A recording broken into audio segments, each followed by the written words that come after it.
président.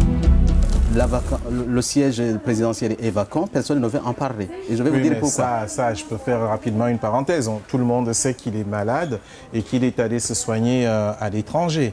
Donc ça, ce n'est un secret de polichinelle. C'est pas sûr. Je ne sais pas comment vous l'avez su, mais le gouvernement rwandais, ou ce qui reste du gouvernement rwandais, veut faire croire à tout le monde qu'il n'y a aucun problème. Moi, je vais vous raconter pourquoi je vous dis actuellement que le président Kagame n'est plus. N'est plus? N'est plus. Vous affirmez? J'affirme et je réaffirme qu'il n'est plus. Il n'a qu'à ressusciter pour venir nous contredire ici, ce qu'on avait demandé d'ailleurs. Monsieur l'abbé, avant que vous n'entrez dans les détails, vous êtes un homme de Dieu, vous le savez. Ouais. Et vous êtes l'un des principaux opposants et sans doute l'un des mieux placés pour l'avenir à occuper les fonctions suprêmes au Rwanda.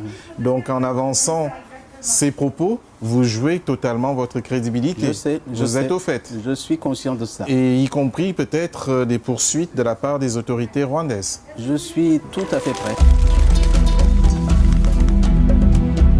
Je vous rappelle que nous avons essayé d'entrer en contact avec les autorités rwandaises, aussi bien à la présidence qu'à l'ambassade. Il nous a été tout simplement répondu que la personne que nous recevions sur le plateau avait le droit de dire ce qu'elle veut et ça n'engageait qu'elle. Donc je signale toujours que les autorités sont les bienvenues sur Vox Africa. Nous n'avons pas de parti, un camp comme dans l'autre. Nous, c'est tout simplement les faits. C'est d'ailleurs dommage, on aurait aimé avoir un contradicteur.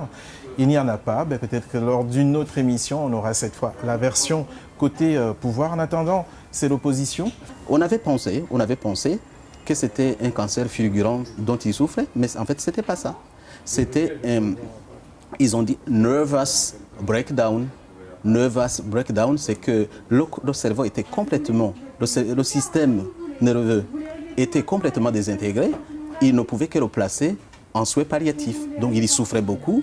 Donc les autorités sanitaires ont constaté, les médecins ont constaté qu'ils ne pouvaient rien faire pour lui, pour le sauver. C'était perdu.